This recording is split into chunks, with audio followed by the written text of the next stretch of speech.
حضرت موسیٰ کا دور ہے. فرعون نے مصر کے ساحروں کو اکٹھا کیا کہ ان کا مقابلہ کیا جائے. لایا اس لیے تھا کہ یہ مصر کے جادوگر اپنی فن ساحری سے موسیٰ کو شکست فاش سے ہمکنار کر دیں. مگر یہ اللہ کا کرم ہے کہ جب جادوگروں نے سانپ بنائے، اللہ نے فرمایا موسیٰ عصا پھینکو. اژدہا بنا، سب کو نگل گیا. جادوگر حیرت زدہ ہو گئے کہ اتنے سانپ بھیجے، ایک اژدہا نگل گیا. یہ ہماری طرح طاقت والا نہیں ہے، یہ کوئی اور طاقت والا ہے. اس لیے فرعون کے سامنے اس نے کھڑے ہو کر کہا آمنا برب موسیٰ. اے فرعون، میں موسیٰ کے رب پہ ایمان لے آیا. فقدے مانتا بقادن، اب تجھے جو جی پڑے کر لے. واہ واہ واہ واہ واہ واہ واہ، زندہ باد ایمان. یہ حضرت موسیٰ کا معجزہ تھا. آگے چلیے، حضرت یوسف کا دور ہے، تعبیر رؤیا کا زمانہ ہے. اللہ نے حضرت یوسف علیہ السلام کو تعبیر رؤیا، خواب کی تعبیر کا وہ علم دیا کہ جو دوسروں کو حاصل نہیں تھا. مقابلہ ہوا، سب جھک گئے ان کے قدموں پر اور مان لیا کہ یہ اللہ کا پیغمبر ہے. حضرت سیدنا عیسیٰ کا زمانہ ہے اور حکمت اپنے شباب پر ہے. دوائیں تشخیص کر لی گئیں، امراض تجویز کر لیے گئے، لیکن بڑے بڑے حکماں تین چیزوں کا علاج نہ تلاش کر سکے. مادرزاد اندھوں کو بینائی دینا، مردوں کو زندگی دینا، برس والوں کو حسن و جمال کی رانائیاں عطا کرنا ان کے بس کا نہ تھا. جناب عیسیٰ سامنے کھڑے ہیں اور پھر قدم ناز سے ٹھوکر مارتے ہیں. قم بإذن اللہ، مردہ زندہ ہو جاتا ہے، لعاب دہن لگایا جاتا ہے، بینائی واپس آ جاتی ہے، برس جدا پر ہاتھ پھیر دیا جاتا ہے، حسن و جمال کا شاہکار بن جاتا ہے. زندہ یہ نشانی تھی، یہ معجزہ تھا حضرت عیسیٰ کا. اب توجہ چاہتا ہوں بہت غور سے، اور اہل منبر کی بھی دعائیں چاہوں گا اگر میں نے کہیں محنت کی ہے تو. دیگر انبیاء آئے، اللہ نے انہیں نشانی اور معجزہ دیا، مگر ان انبیاء کی نبوت ایک زمانے کے لیے، ایک علاقے کے لیے، ایک ملک کے لیے محدود تھی. اب باری آئی آمنہ کے لال کی، انیس بے کساں کی، چارہ ساز درد منداں کی، دعائے خلیل کی، تمنائے کلیم کی، بشارت مسیح کی، نور دیدہ عبداللہ کی، جگر گوشہ آمنہ کی، محمد الرسول اللہ. اللہ نے جب انہیں دنیا کے اندر مبعوث فرمایا، توجہ ہے نا، توجہ ہے نا، جب اللہ نے اپنے محبوب کو دنیا میں مبعوث فرمایا تو وَلَٰكِن رسول اللہ و خاتم النبیین کا آہنی تالا بھی لگا دیا کہ اب ان کے بعد دنیا میں کوئی نبی نہیں آئے گا، اب سے قیامت تک کہ انہی کی نبوت رہے. توجہ ہے نہیں، توجہ ہے نہیں. مانا میں نے کہ میرا نبی سرتاپا معجزہ ہے، مگر جب نبی کی نبوت قیامت تک کے لیے ہے تو اب ضرورت تھی، توجہ ہے نا، توجہ ہے نا، اہل منبر کی بھی توجہ چاہوں گا، اب ضرورت تھی ایسے معجزے کی جو قیامت تک کے نبی کی نبوت کی تائید کرتا رہے. وہ معجزہ شق القمر کا معجزہ نہیں ہے، رجت شمس کا معجزہ نہیں ہے، اور گھائیوں سے چشمے جاری کرنے کا معجزہ نہیں ہے، مردوں کو زندگی دینے کا معجزہ نہیں ہے، لعاب دہن سے خارے پانی کو حلاوت عطا کرنے کا معجزہ نہیں ہے. ہے نبی کی نبوت کی صبح قیامت تک کے جو تائید کرے گا اس معجزے کو قرآن کہتے ہیں۔ ارے زندہ باد، ارے مفتی صاحب تو ماشاءاللہ قیامت تک کے نبی کی نبوت کی جو تائید کرتا رہے گا اس معجزے کا نام قرآن ہے۔ واہ اللہ اکبر، توجہ کرو نا یار۔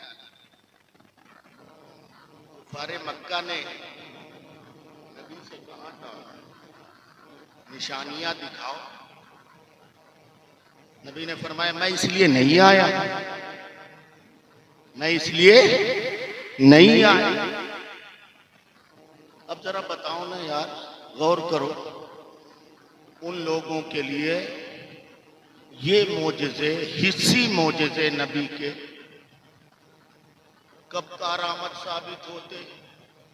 جنہوں نے کہا کہ اسلام کا قانون رومی قانون کا چربا ہے، جنہوں نے کہا احادیث محدثین کی کاوش فکر کا نتیجہ ہے، ان کے لیے یہ حصی معجزے کب کام آتے؟ جب انہوں نے دیکھا ہی نہیں۔ توجہ ہے کہ نہیں؟ توجہ ہے کہ نہیں؟ لیکن جب کفار مکہ نے نبی کی نبوت پر شک و شبہ کیا ہے تب نبی نے اعلان کیا ہے وَإِن كُنتُمْ فِي رَيْبٍ مِّمَّا نَزَّلْنَا عَلَىٰ عَبْدِنَا فَأْتُوا بِسُورَةٍ مِّن مِّثْلِهِ وَادْعُوا شُهَدَاءَکُم۔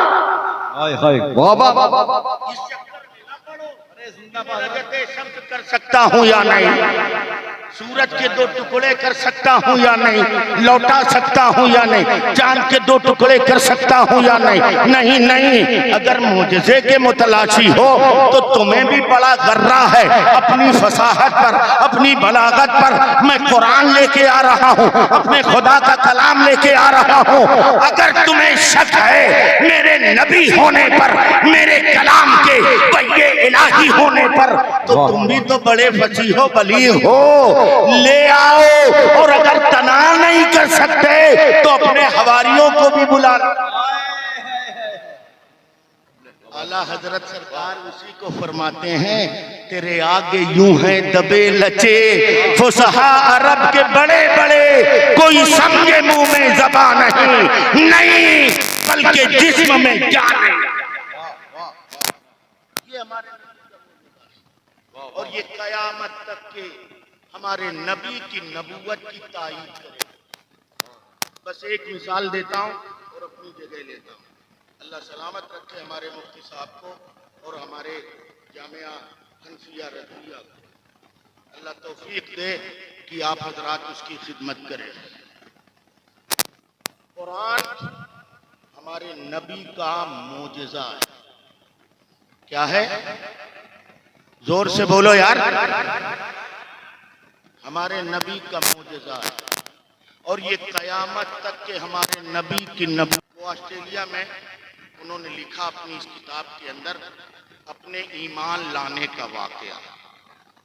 کہتے ہیں ایک دن میں جرمن کے ایک سائنسداں کا لیکھ پڑھ رہا تھا، مضمون پڑھ رہا تھا، تو اس نے لکھا تھا کہ دنیا کی ہر جاندار چیز پانی سے پیدا ہے۔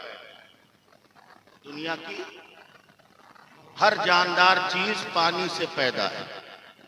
ارے ہم اور آپ کا ایسے پیدا ہے؟ حلوہ سے؟ پانی سے پیدا ہے نا؟ ہر جاندار چیز پانی سے پیدا ہے۔ تو ڈاکٹر موریس بکائر کہتے ہیں کہ جب میں نے پڑھا اس کو تو اس نے یہ بات تو لکھی تھی، دعویٰ کیا تھا، مگر دلیل کچھ نہیں دیا تھا، اور چونکہ میں خود سائنسداں تھا اس لیے بغیر دلیل کے اس بات کو تسلیم کرنے والا نہیں تھا، تو میں نے سائنس کے ذرائع سے معلوم کرنے کی کوشش کی کہ کیا یہ جو کہہ رہا ہے اس کی بات صحیح ہے یا نہیں۔ کہتا سائنس مجھے نہ مطمئن کر سکی۔ کہتے ہیں پھر میں نے سوچا کہ چلو مذہبی کتابیں پڑھیں، شاید کسی مذہبی کتاب میں اس کی کوئی دلیل۔ تو کہتا ہے جتنی کتابیں تھیں میں نے انہیں پڑھی سوائے قرآن۔ اس لیے کہ مجھے مسلمان اور قرآن سے سخت نفرت تھی۔ کہتے ہیں جو کتابیں مجھے ملی مذہبی میں نے پڑھ لیا مگر کسی کتاب میں کچھ نہ ملا۔ کہتا ہے کہ ایک دن میں لیٹا ہوا تھا، لیٹے لیٹے میں نے سوچا کہ چلو قرآن بھی پڑھ کے دیکھیں، وہ بھی تو ایک مذہب کی کتاب ہے۔ کہا مارکیٹ گیا، لے کے آیا قرآن، پھر مسلمانوں کی طرح ہاتھ پیر دھویا، قرآن رکھا اور پڑھنا شروع کیا۔ توجہ ہے، توجہ ہے۔ اور اگر آخری جملہ زندہ ہو اور قرآن کے ماننے والے ہو تو سبحان اللہ کے دوست پر اس جملے کو قبول کر لیجئے گا۔ اس نے کہا میں نے قرآن پڑھنا شروع کیا، پڑھتا گیا، ورق پلٹتا گیا، پلٹتا گیا، پلٹتا گیا۔ ایک جگہ جب میں پہنچا تو میری آنکھیں پھٹی کی پھٹی رہ گئیں۔ میں قرآن کی اس آیت کو دیکھتا رہا اور میرا دل بدلتا رہا۔ قرآن کی آیت کو دیکھتا رہا، میرا دل بدلتا رہا۔ اچانک میرے قلب سے آواز آئی، اے قرآن تو سچا اور جس پر تو نازل ہوا وہ محمد سچا، وہ محمد سچا۔ کہتے ہیں کہ میں نے ساری کتابیں پڑھ ڈالی، کہیں کچھ نہ ملا، مگر جب میں نے قرآن پڑھا تو آج 1400 برس کے بعد کہہ رہا ہے کہ دنیا کی ہر جاندار کی اصل پانی ہے، مگر وارے قرآن تیری عظمتوں کو سلام، جب کوئی سائنسی آلہ جات نہیں تھے تو نے 1500 سال پہلے کہا تھا وَجَعَلْنَا مِنَ الْمَاءِ كُلَّ شَيْءٍ حَيٍّ، اور ہم نے ہر جاندار کو پانی سے پیدا کیا۔ جو آج سائنس کہہ رہی ہے قرآن 1400 برس پہلے کہہ رہا ہے۔ اس لیے قرآن ہمارے نبی کا ایسا معجزہ ہے جو قیامت تک کے نبی کی نبوت و رسالت کی تائید کرتا رہے گا اور نبی کا مشن بڑھتا رہے گا۔ وَمَا عَلَيْنَا إِلَّا الْبَلَاغُ۔